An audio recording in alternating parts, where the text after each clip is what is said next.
Dale Manning never took anything seriously, not even murder.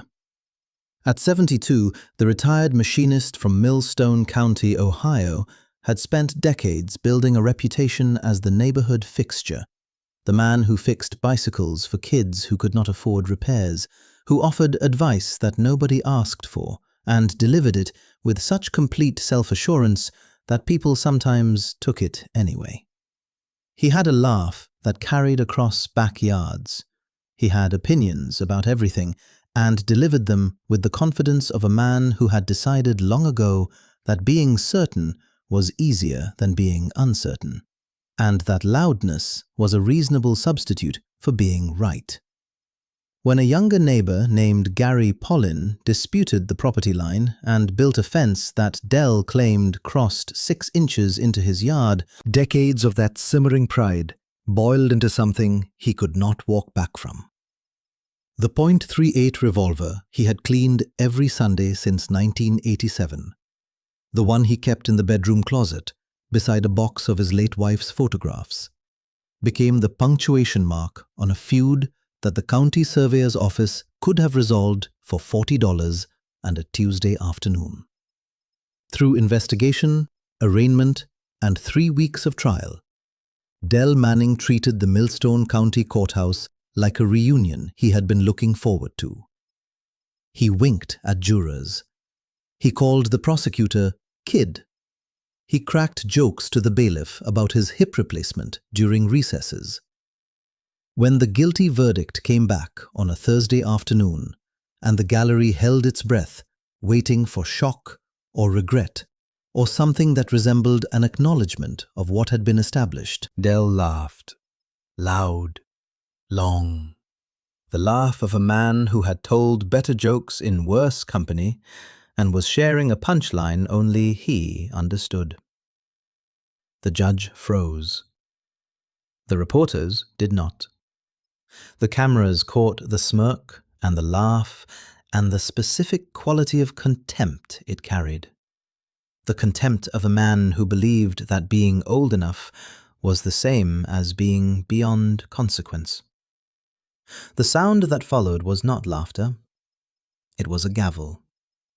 And then a voice, cutting through the noise with the precision of someone who had been watching the performance for 3 weeks and had arrived at the end of her patience. 30 years added for contempt of court. Only then did Dell Manning's smile die. 30 years too late, and decades too slow to save him. Gary Pollin had lived next door to Dell Manning for 11 years. He was 48 years old, a plumber who had bought the property on Clearfield Road specifically because of its large yard and the established tree line along the back edge, which he had extended with a row of arbor vitae when he moved in. He was methodical and precise in the way that tradespeople often are.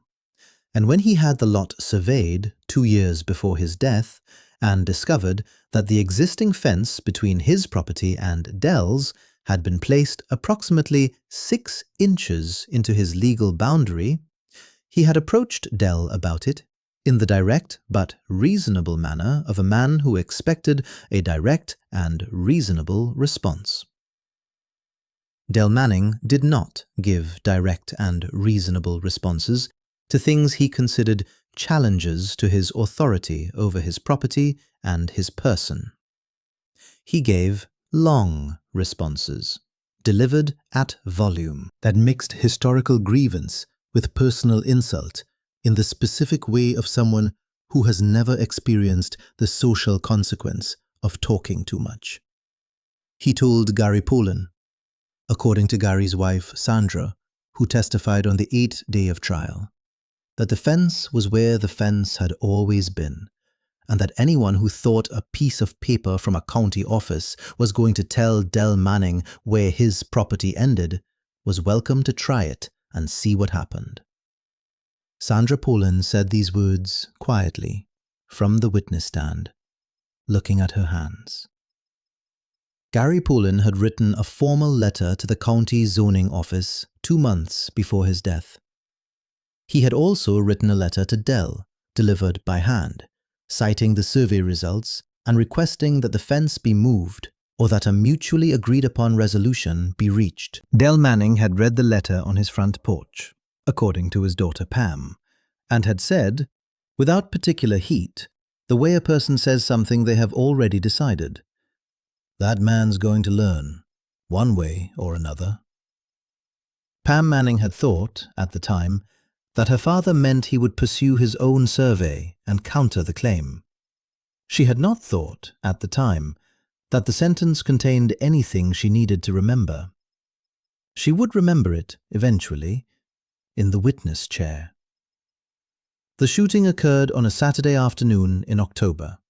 The county medical examiner's office would establish the time of death at approximately 2:30 in the afternoon, based on core body temperature and the digestive state of a late breakfast Gary had eaten that morning.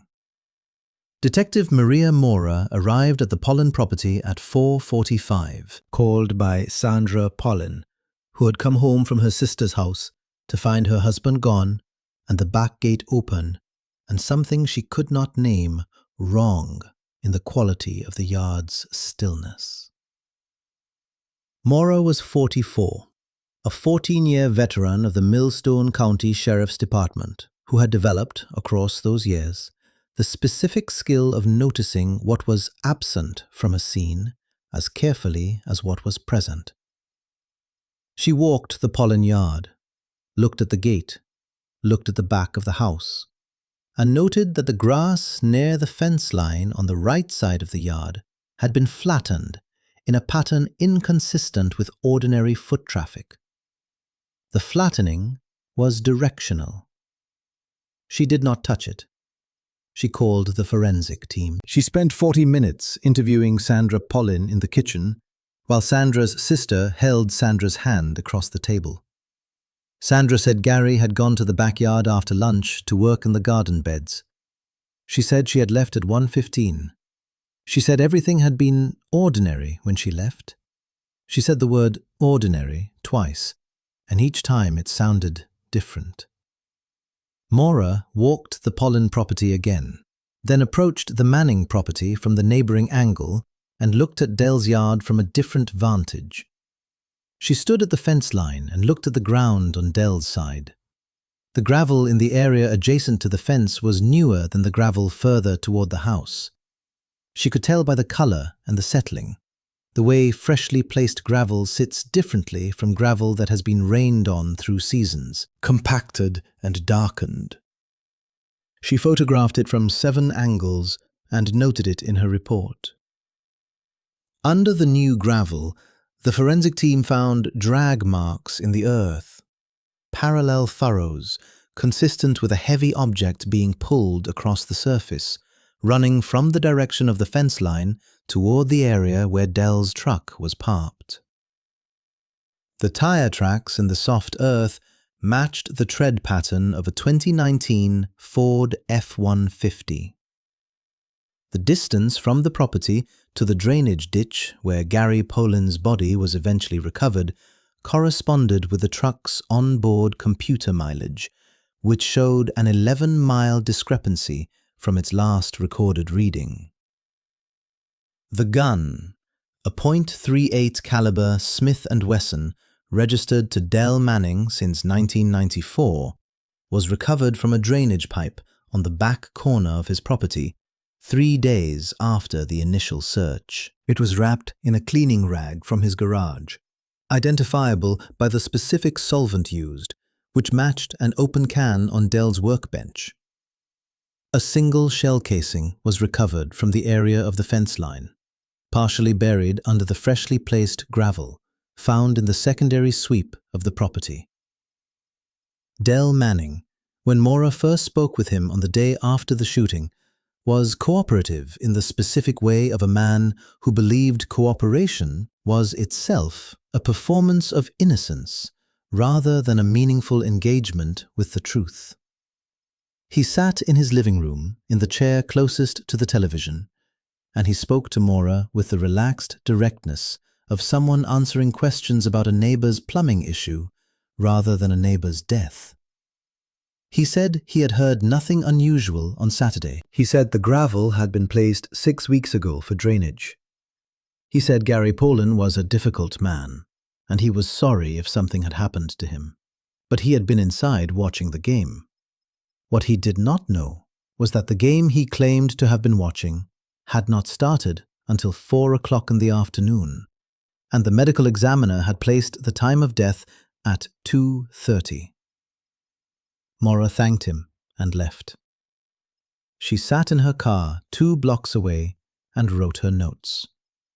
She recognized, in 14 years of interviewing people about things they had done, the specific fluency of a prepared account. Real memory has gaps and inconsistencies. Prepared accounts flow. His had flowed. She drove to the station and began the paperwork for additional warrants.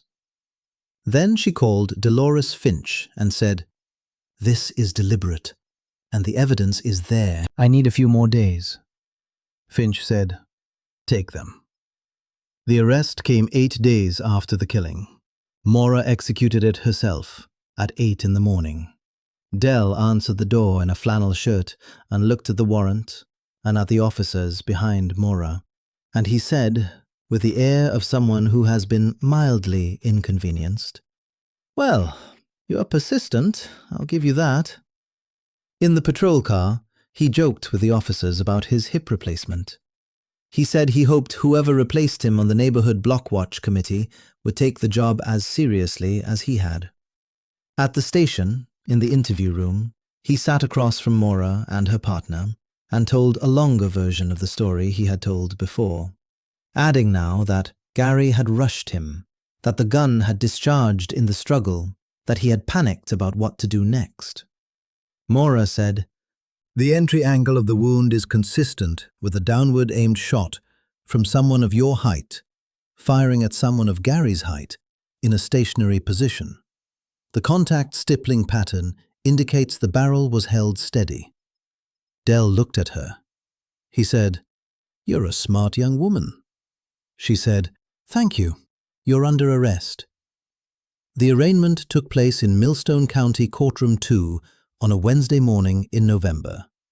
The gallery held a mix of neighborhood residents and the specific category of observer that high-profile local cases attract, people who had followed the news coverage and came to see the man they had formed an opinion about in person.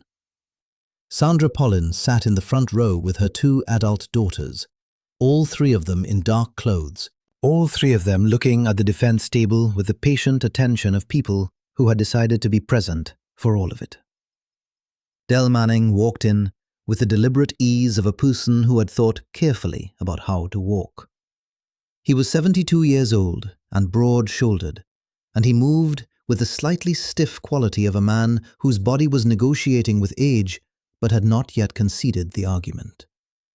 He wore the orange jumpsuit of the county detention facility and a white undershirt visible at the collar, and he had managed, in the orange jumpsuit, to look more like a man who found the situation amusing than like a man who was facing the rest of his life in a courtroom. He sat at the defense table and looked around the gallery with the expansive inclusiveness of a man settling into a seat at a family dinner. He joked with the bailiff. The joke was about his hip and the hard chair and whether the county could spring for a cushion.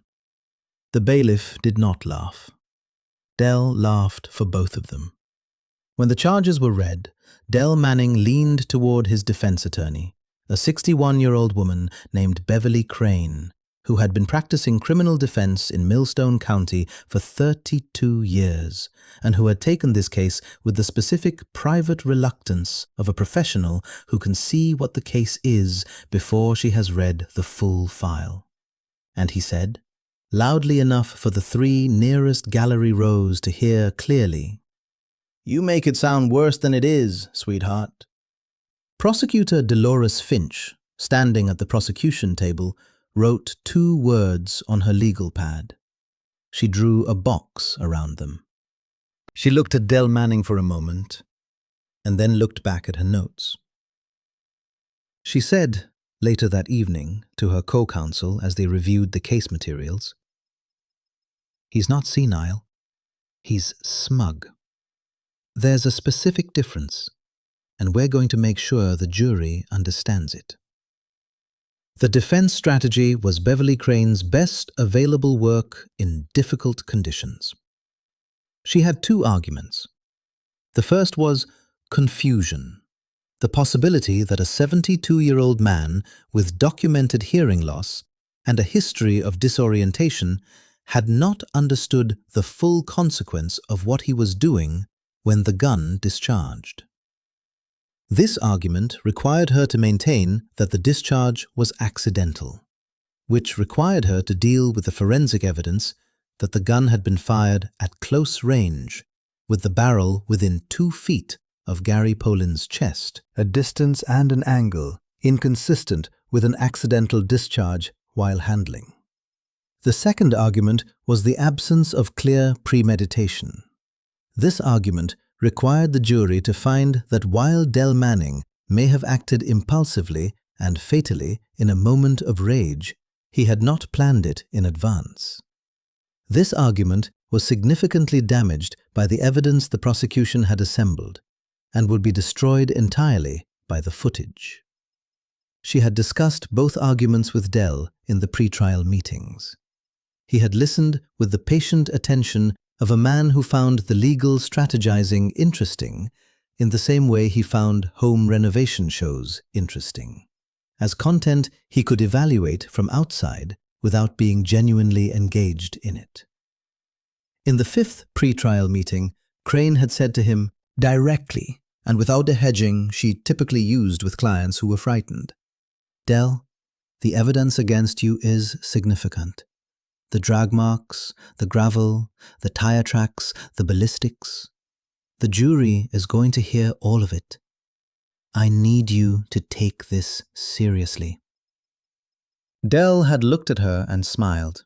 He said, "Bev, I've been taking things seriously for 72 years, and it hasn't done me much good.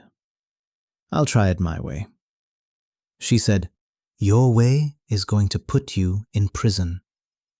He said, "We'll see." He said it the way he said everything. From inside the complete certainty that his assessment of any situation was more accurate than anyone else's, including the professionals paid to assess it for him. The character witnesses came first.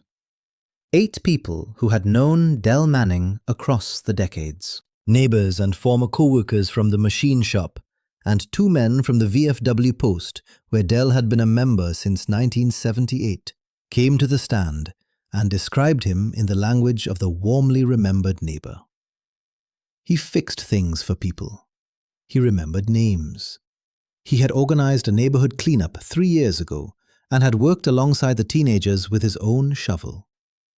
He had brought food to the Garcias when the wife had surgery. He had been a reliable presence in the neighborhood for 26 years. Del Manning, during each of these testimonies, sat at the defense table and beamed. He patted the hand of the woman who came down from the stand after testifying, reaching across the rail with the practiced warmth of a man who understood that physical affection read as genuine. He said, audibly, "Thank you, sweetheart," to 2 of the character witnesses, and "God bless you" to a third. Crane had told him, in their second pre-trial meeting, not to say sweetheart to anyone in the courtroom. He had nodded, and then done it anyway, with the comfortable disregard of a man for whom social constraints had always been other people's concern. Finch's cross-examinations of the character witnesses were precise and controlled.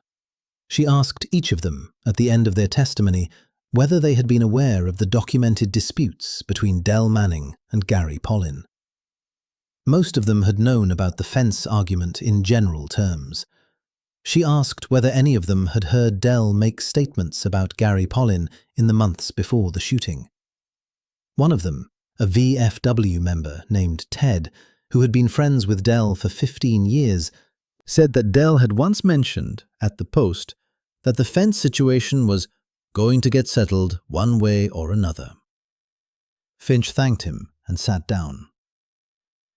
Dell Manning, during Ted's testimony, had looked at Ted with an expression that was not quite a glare and not quite the familiar smile.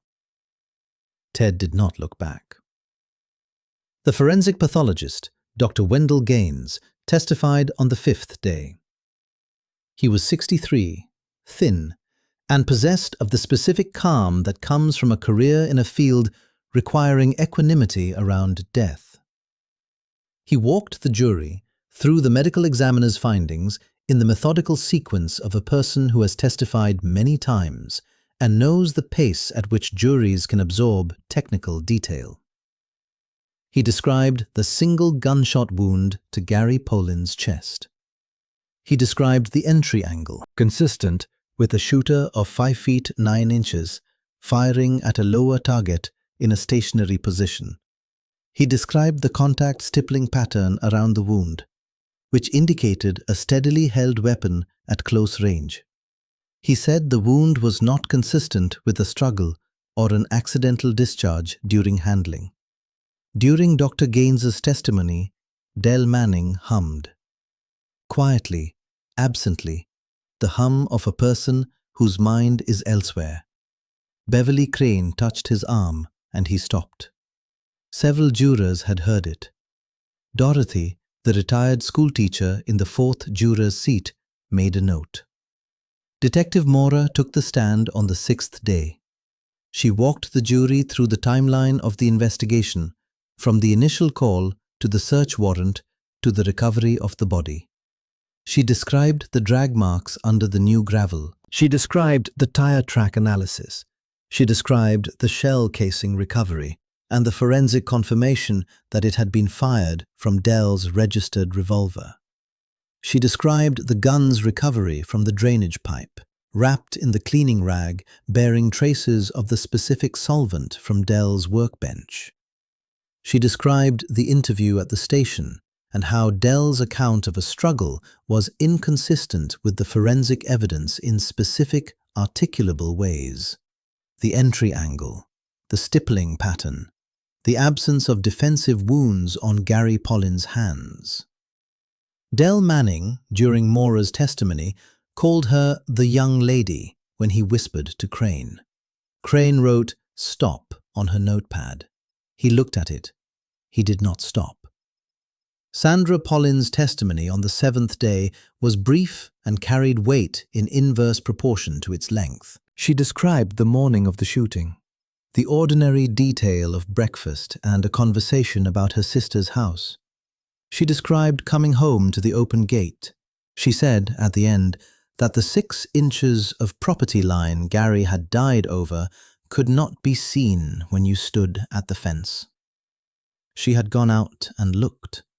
She could not find the line. The gallery was quiet when she said this. Dell Manning was looking at the wall to the left of the stand. He did not look at Sandra at any point during her testimony. Pam Manning took the stand on the 9th day.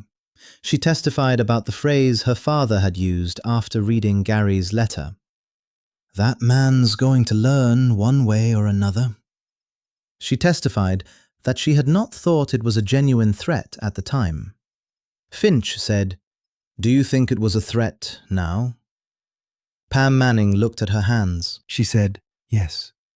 The single syllable fell into the courtroom with the weight of everything she had spent months not wanting to say aloud.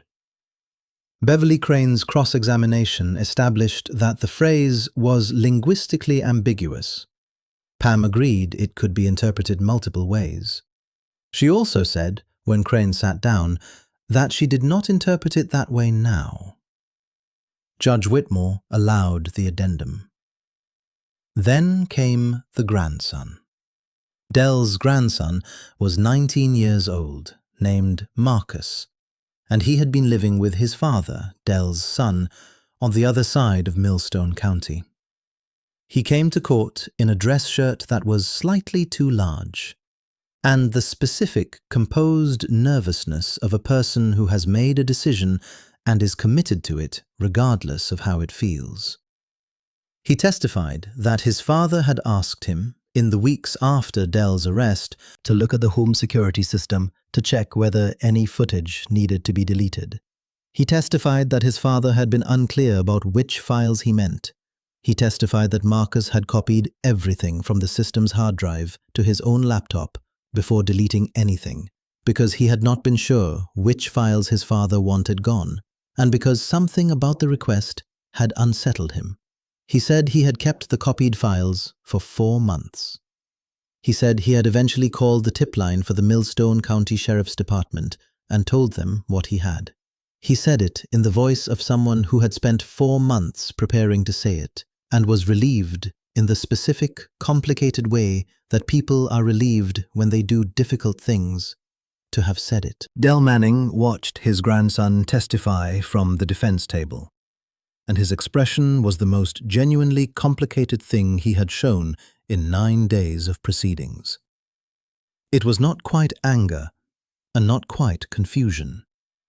It was the expression of a man who had calculated the loyalty of his family the same way he calculated everything else, and had arrived at a number that turned out to be wrong.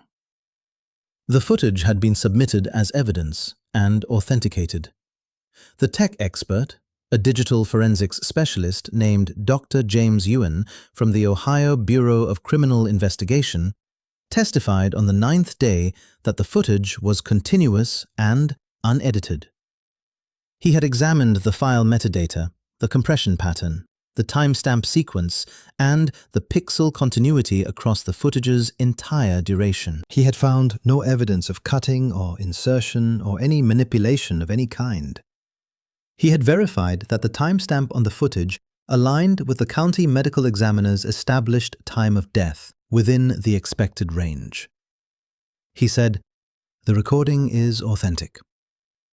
Finch said, "Your Honor, the state would like to play State's Exhibit 31.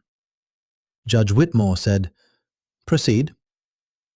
The security footage from Dell Manning's own property played on the courtroom screen. It was shot from a camera mounted under the eave of the garage, looking down at the yard at an angle that captured the area between the house and the fence line.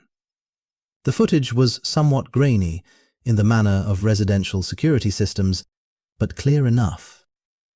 Clear enough to show a figure in work clothes pulling a tarp across the yard. Clear enough to show the figure backing toward the truck with the tarp and its contents.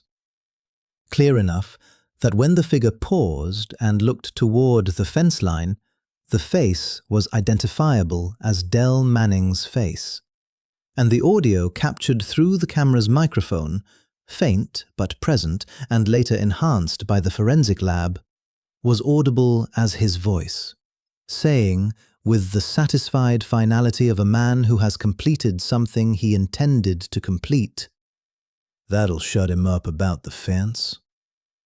Dell Manning, seated at the defense table, looked at the footage and laughed.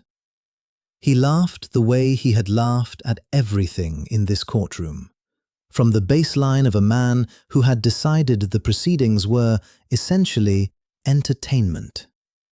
He said, loudly enough for the gallery to hear, "That's movie magic, that is." Could be anyone. The gallery did not laugh with him. The jury did not laugh with him. Sandra Pollin, in the front row, made a sound that was not a laugh, and then covered her mouth with both hands and sat very still. Dorothy, the retired schoolteacher in the 4th juror's seat, closed her notebook. She had written everything she needed to write. She looked at Dell Manning with an expression that was not anger and not sorrow. It was the expression of someone who has arrived at a final assessment and found it exactly as bad as they had expected it to be. Beverly Crane, did not move or speak. She sat beside her client and looked at the evidence table and said nothing, because there was nothing left to say that the law permitted her to say on his behalf. Dr. Ewan, recalled for a brief redirect, confirmed that the voice print analysis conducted on the audio had matched Del Manning's voice with 94.7% certainty. He confirmed that the tarp visible in the footage matched the material of a blue polyethylene tarp recovered from Del's garage. He confirmed that the truck visible in the background of the footage matched the 2019 Ford pickup registered to Del Manning. Finch said, "No further questions." The jury deliberated for 4 hours. When they returned, the foreperson, a middle-aged accountant named Harold, who had been sitting in the first juror's seat with the erect attention of a man taking notes on a financial audit, read the verdict in a voice that was clear and steady. Guilty of murder in the first degree. Del Manning received the verdict with a sound that was not quite a laugh and not quite a snort, but occupied the space between them, as though the jury had said something he found predictable but mildly amusing. He looked around the gallery with the broad, inclusive sweep he had been using for 3 weeks, and he caught, for a moment, the expression on his grandson Marcus's face, which was the expression of a person who has done a painful thing and is sitting with the fullness of what it cost them. And Del looked away first. The sentencing hearing was set for 3 weeks later. In those 3 weeks, the coverage of the case in the Millstone County Register and the regional television news established Del Manning as a specific character in the local narrative, the defiant grandfather, the man who laughed at a guilty verdict for murder. The public response to that characterization was specific and loud and not in Del's favor. He arrived at the sentencing hearing in his orange jumpsuit and white undershirt. He walked in with the same chin-level posture and the same ambient ease he had carried through 3 weeks of trial. And he sat at the defense table and looked around the gallery and appeared, to everyone observing, to be the same man who had arrived at arraignment. The performance was intact. The victim impact statements came first. Sandra Pollin's eldest daughter, Andrea, stood at the podium with her prepared statement and read it in a voice she was keeping steady through effort. She described her father as a man who had spent 20 years building a life he was proud of, who had coached the neighborhood kids in soccer for 6 years, who called home every Sunday evening at 8 o'clock to check in. She said the Sunday evening calls had stopped in October, and the silence in that slot of time every week was something she had not yet learned to fill. She said her father had deserved to grow old. Sandra Pollin sat in the gallery during her daughter's statement and did not look at the defense table. Del Manning sat with his arms crossed and his eyes directed at a point on the wall to his left.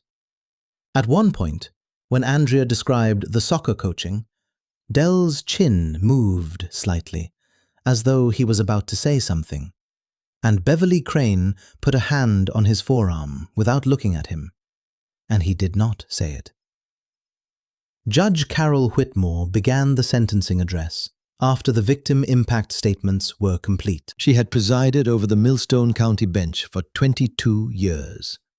She was 66, and she had learned across those years that there was only one thing that made sentencing addresses useful, which was speaking directly to the specific person and the specific case, rather than producing the general language of moral condemnation that defendants heard without absorbing.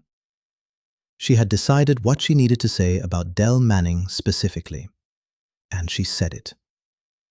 "Mr. Manning," she said, "I want to address you directly before I impose sentence. Because 3 weeks of watching you in this courtroom require a direct address. Del Manning looked at her from the expression of a man who has heard many things he disagreed with, and was comfortable waiting to disagree with this one, too. "You have treated this proceeding as entertainment," Judge Whitmore said. "You have treated the jury as your audience. You have treated the prosecutor as a junior employee whose job was to perform for your amusement. You have treated the testimony of the people who knew and loved Gary Polin as content to be evaluated from a distance, rather than as the accounts of human beings speaking about a loss that you caused. You hummed during the forensic pathologist's testimony about the manner of Gary Polin's death. You called the detective who built the case against you the young lady. You called the prosecutor kid. You joked with the bailiff at every available opportunity. You made what might charitably be called a performance of affable ignorance that was, in fact, something quite different." The courtroom was very quiet. The home security footage from your own property showed you dragging the body of your neighbor across your yard. It showed you saying, in your own voice, that you were glad it was done. That footage was recovered because a 19-year-old boy chose truth over family loyalty in a situation where that choice was not easy and not without personal cost. You have not acknowledged that. You have not acknowledged the footage. You called it movie magic. You laughed. She looked at him. "You confuse age with absolution, Mr. Manning. You believe that being 72 makes you sympathetic in a way that excuses you from the consequences of things you have done. You have deployed your age throughout this trial as a shield, projecting the image of a confused and forgetful old man when it served you, and performing sharp memory and wit when that served you better, and alternating between the two with the facility of a person who has been doing it a long time. The jury watched you do this for 3 weeks. I watched you do this for 3 weeks. And what I can tell you from 22 years on this bench is that a person who can switch between performances on demand is not confused. They are strategic. She opened the folder in front of her and looked at the sentencing guidelines and the documents she had prepared. For the deliberate, premeditated murder of Gary Polin, committed with a weapon you had carried to the scene and fired at close range with the specific intention of causing death, and then concealed with effort and forethought demonstrated clearly by the physical evidence and by your own voice on your own camera, this court sentences you to 60 years in the Ohio Department of Rehabilitation and Correction, without the possibility of parole for the first 30 years. Del Manning drew breath. His mouth moved. He shifted in his seat. He said, loudly and with the delivery of a man who expected his jokes to land, "Your Honor, by the time I get out of here, I'll be dead anyway. Make it a round number." Judge Whitmore did not react for 3 full seconds. She looked at him with the expression of a person who has been pushed past a threshold she had been maintaining with considerable effort and has arrived on the other side of it with complete calm. She said, "Mr. Manning, you have just provided me with all the justification I require for what I am about to add." She looked at her papers. "For contempt of this court, demonstrated continuously across 3 weeks of proceedings in acts too numerous to detail individually, and confirmed definitively by your conduct in the past 60 seconds. This court adds a further 30 years to be served consecutively. You have mocked this court, this community, and your crime. You have confused personality with impunity and age with immunity. You have laughed at a verdict and made a joke at the announcement of your own sentence. And in so doing, you have demonstrated one final time, exactly the character this court has been observing for 3 weeks. Enjoy your golden years behind bars. You will have a great many of them. She paused. 90 years total, Mr. Manning. You wanted me to make the number round. I have. The smile completed its disappearance from Del Manning's face across the duration of the second set of numbers, reduction by reduction, until what remained was not the smile and not remorse and not any emotion he had performed in 3 weeks of courtroom theatre.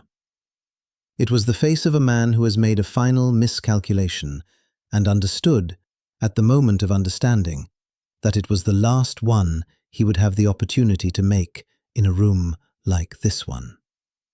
His lips moved. The court reporter, seated near enough, recorded what he said. He said, "That's not funny." He was right, finally, about something.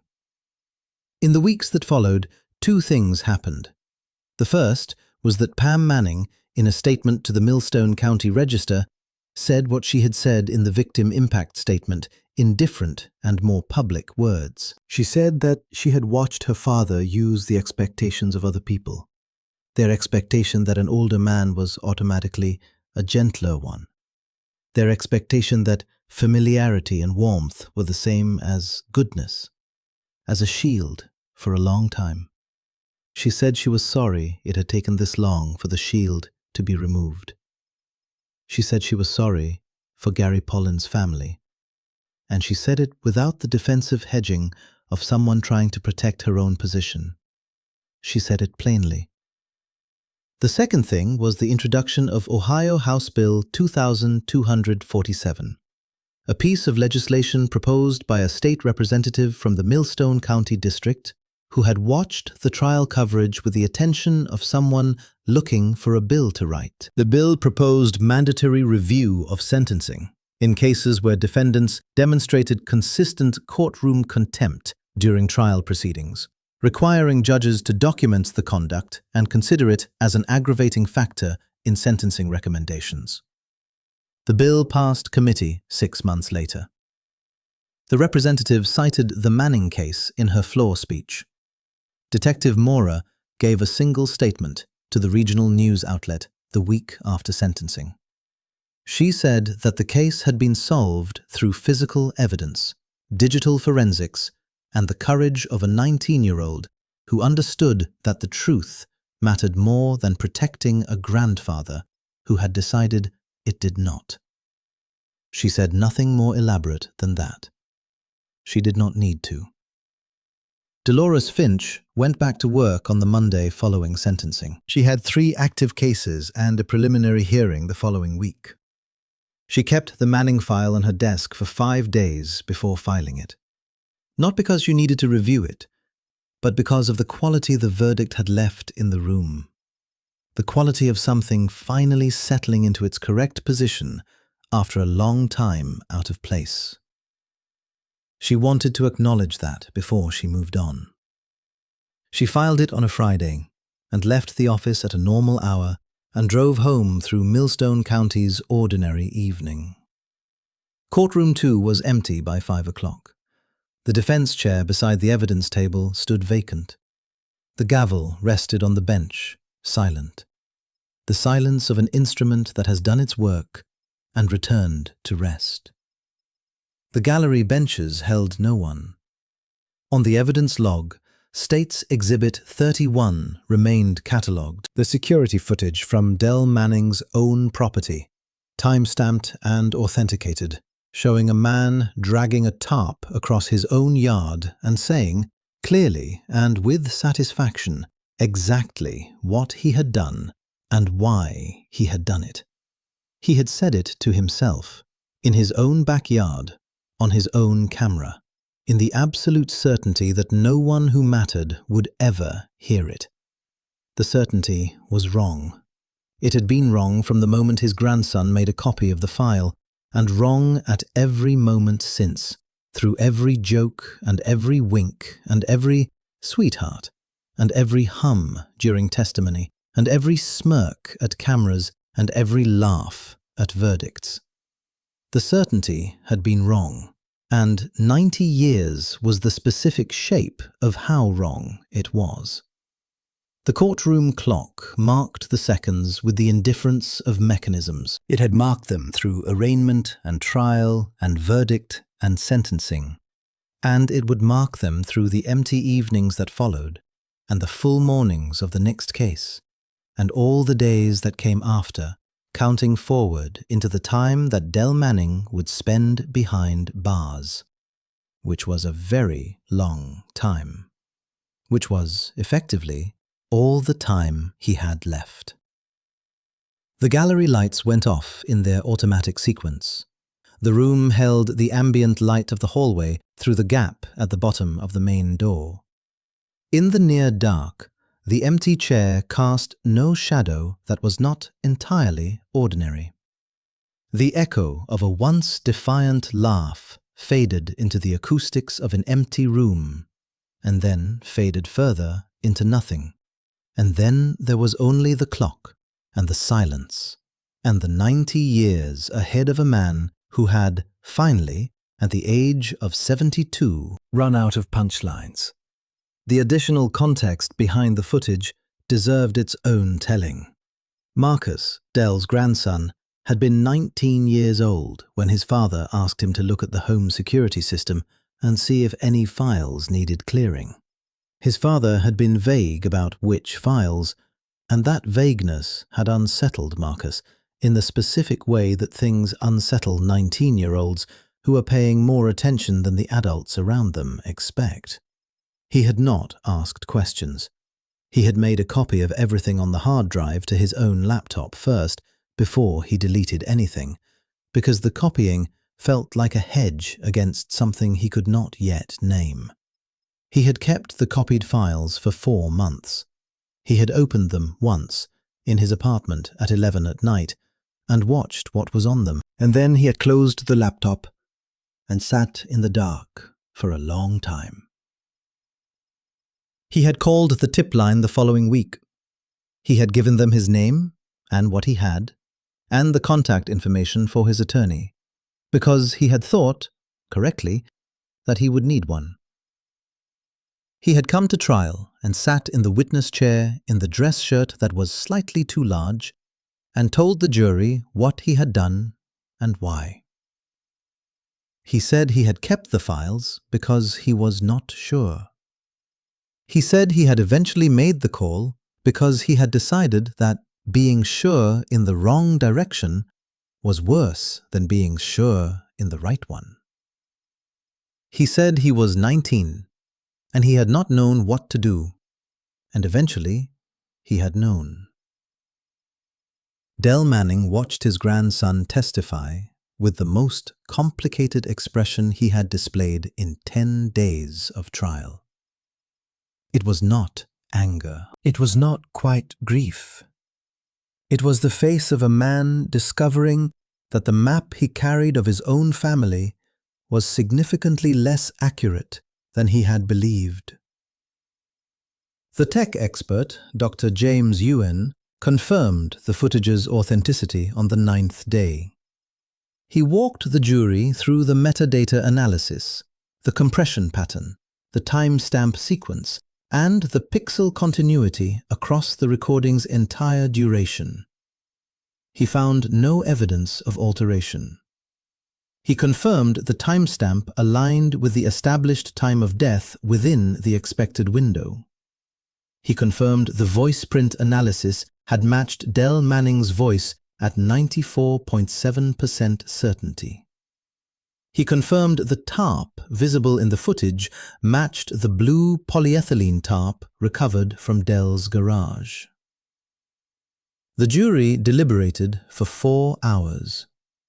When they returned, the verdict was delivered without hesitation by the foreperson, a middle-aged accountant named Harold, who read the 3 counts with the steady attention of a man who had made a calculation and confirmed it, and was now reporting the result.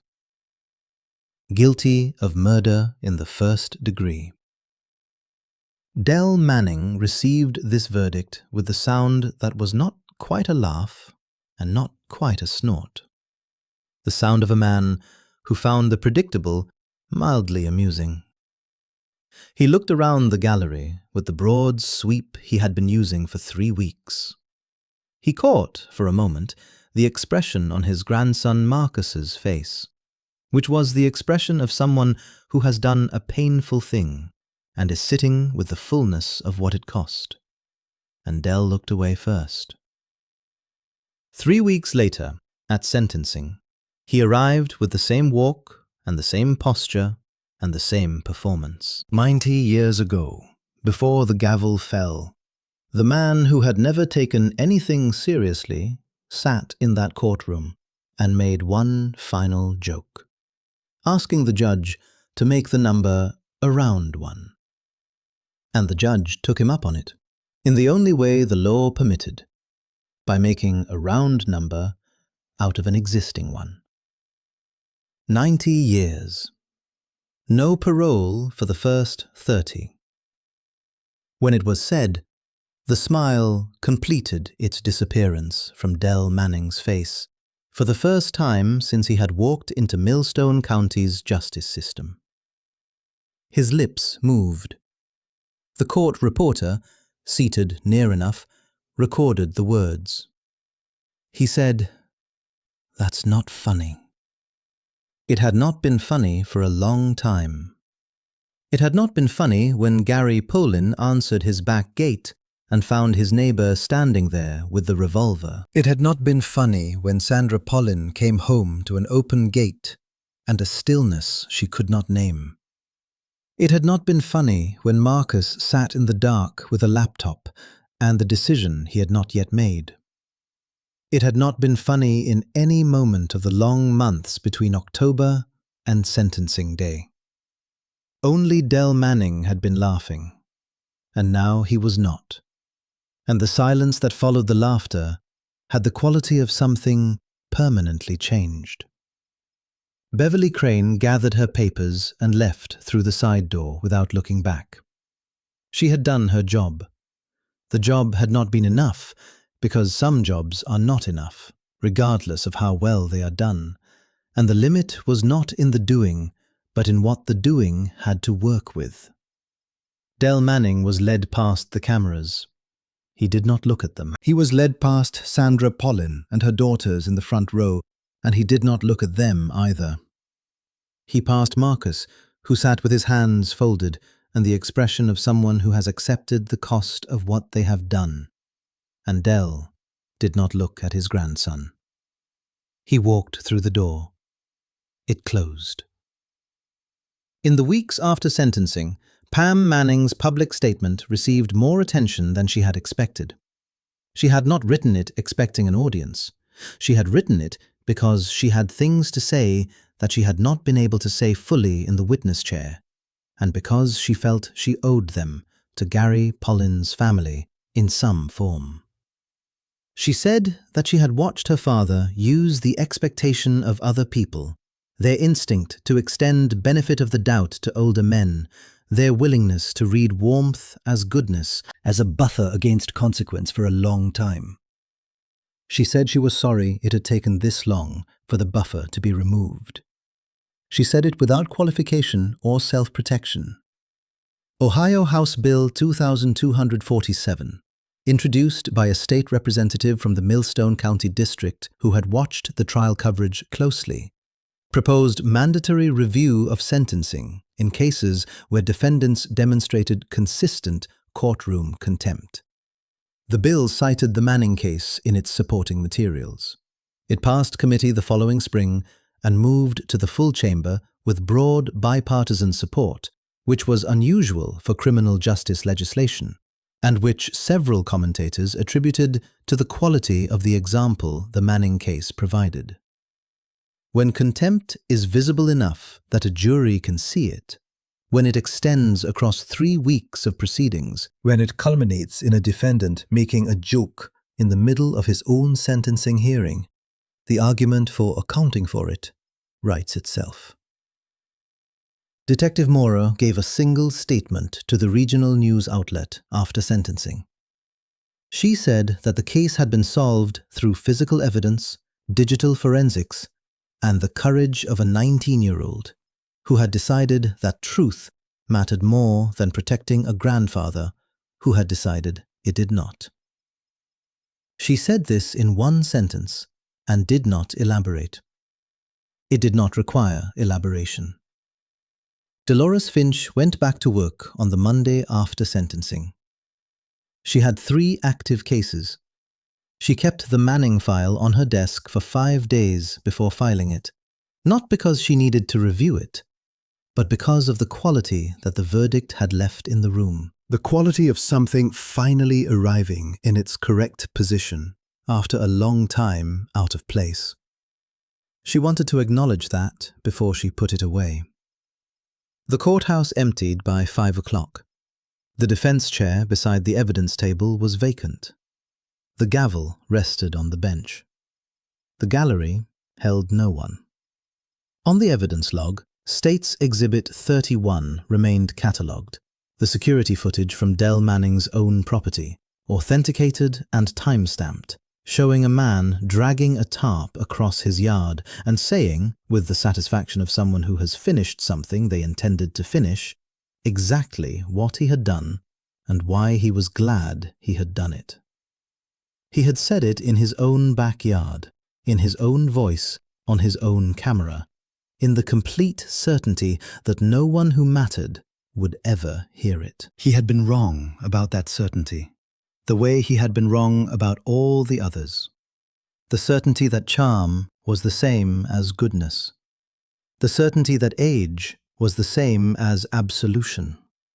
The certainty that laughter was the same as winning. All of them wrong. The 90 years was the precise and specific measurement of how wrong they had been, and it would tick forward second by second in the same direction time always moved, which was away from everything Del Manning had ever assumed was waiting for him. The courtroom clock marked the passage of the evening with the indifference of mechanisms. It marked the seconds that passed after the gavel, and the seconds that passed after the door closed, and the seconds that accumulated through the quiet hours of an empty courthouse. It did not mark what had happened in the room. It only counted. 90 years of counting lay ahead. The gavel rested on the bench. The echo of the laugh was gone. The silence that remained was the kind that does not invite the next joke.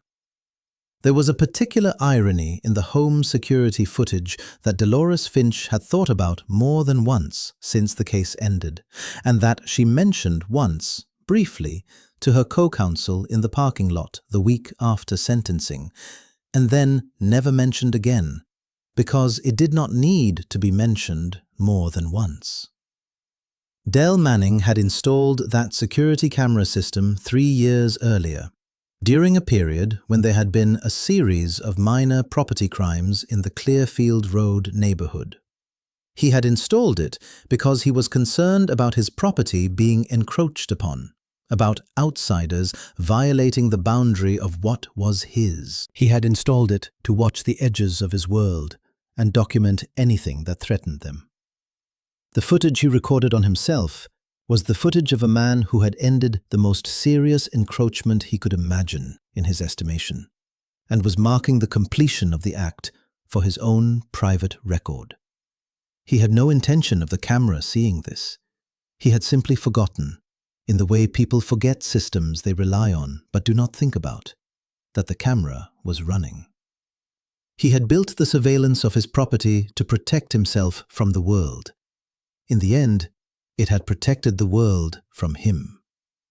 The Millstone County Register ran a brief follow-up piece the month after sentencing, examining the case's impact on local homeowner association bylaws and the county's property dispute mediation services, which had seen a significant increase in inquiries in the weeks following the verdict.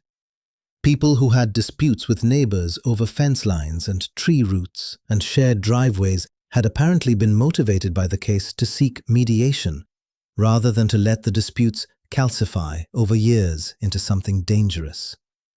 The county's mediation coordinator said that this was one of the more unusual secondary effects of a high-profile case she had observed in her career, and that she was glad for it, and that she hoped it lasted. Sandra Pollen had moved by then to her sister's house, on the other side of Millstone County. She was not ready to live on Clearfield Road in the house where Gary had made breakfast on the last ordinary morning. She was not sure she would ever be ready. She had applied for a job at the county library, where she had volunteered for years, and she had begun to build the specific, quiet structure of a life that is being rebuilt rather than lived for the first time, which is a different kind of building, slower and more deliberate, and requiring different materials. She was not fine. She was present, which was what was available to her, and she was making it sufficient through the daily discipline that grief requires of the people it does not break.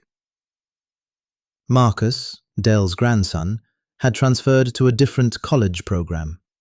He had not spoken to his father since the trial. He had called his Aunt Pam twice in the months following the verdict, conversations that were brief and careful, and that both of them seemed to find useful in the specific, limited way that conversations can be useful when the loss they are navigating is too large for language to fully hold. He was 19 and then 20, and he continued, as people continue, through the ordinary forward motion of a life that carries what it has to carry and moves anyway. The courtroom clock in Millstone County Courtroom 2 continued its measurement of the seconds that passed in the empty room on the evening after sentencing and through all the evenings that followed. It marked the seconds without knowing what had happened in the room it occupied. It had no knowledge of the joke or the gavel or the 90 years or the face of a man finally understanding a number he had not expected. It only counted. The empty chair beside the evidence table was just a chair. The gavel on the bench was just a gavel. The room was just a room. What had happened in it was something else entirely, and it was permanent. And it would be carried forward by the people who had been in it on the days when it was full, through all the ordinary and difficult and continuing days that followed.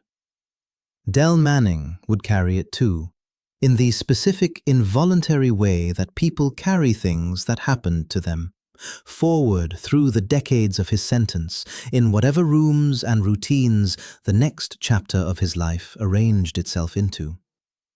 He had made a joke about dying before parole, and the judge had added 30 years to make the joke accurate. He would carry that arithmetic forward. The laugh was gone. The silence had taken its place. It would be a long silence. The character witnesses who had testified on Dell's behalf in those first days of trial dispersed back to their ordinary lives. Ted, from the VFW post, had sat through most of the trial and had said nothing publicly afterward. He had been Dell's friend for 15 years. He was not a person who found it easy to talk about things that had gone wrong. He went back to his routine, and he did not call the number that had been Dell's, because the number now rang in a county facility, and he was not ready to dial it, and he was not sure he would ever be. The neighborhood on Clearfield Road recalibrated itself across the following months in the way that neighborhoods recalibrate around the absence of someone who had filled space. Dell Manning had filled space. He had been loud and present and omnipresent in the specific way of people who are always available with an opinion. The space he had occupied was now quiet. And the quiet had a particular quality that several neighbors mentioned to each other over time. Not the quality of peace, but the quality of something removed that had been there so long that the space it left felt unfamiliar. The fence still stood on Clearfield Road, on the property line that Gary Pollen had paid to have surveyed, within the boundaries he had written about in the letter delivered by hand. The fence stood where it had always stood, 6 inches inside the true line, and it would stand there until someone moved it or replaced it or let it rot. It was just a fence. It was made of wood and galvanized fasteners and the accumulated labor of an afternoon. It had been the occasion for a dispute that would not have been worth $40 to resolve. It was still just a fence. The $40 remained unspent. The Tuesday afternoon with the county surveyor never happened. The fence stayed where it was, and Gary Pollen stayed in the drainage ditch on the agricultural road, and Del Manning went to the Ohio Department of Rehabilitation and Correction. And the fence remained. In the geometry of what had happened, the fence was a small thing. In the geometry of what had happened, it was also the only thing. The center of a spiral that had moved outward from a 6-inch disagreement into a murder and a trial and a sentence of 90 years and the specific distributed suffering of everyone who had been close to any of the people involved. 6 inches. The clock in the empty courtroom counted forward from that 6-inch beginning through all the time that had followed it, second by second, with no awareness of the distance it was measuring. It counted on. Beverly Crane returned to her practice and her caseload and the specific work of a defense attorney who knows that some cases are decided before the trial begins and who does the work anyway because the work matters regardless of the outcome. She had been practicing criminal defense in Millstone County for 32 years. She had lost cases she believed she should have won, and won cases she believed she should have lost.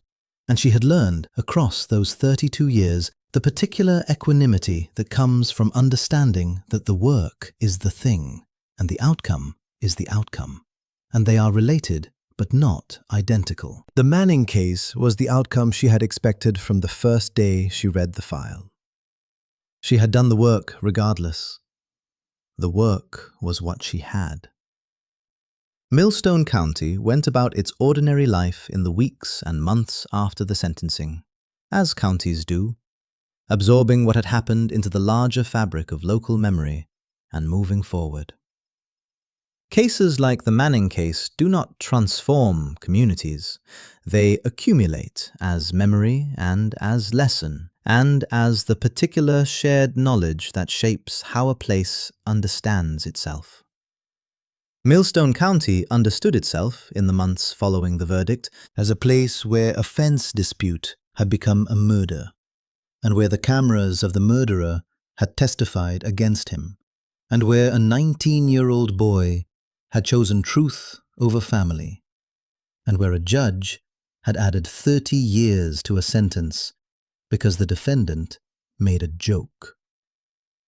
It understood itself as a place where laughter had run out. It moved on, as places do, into the continuing ordinary of what came next.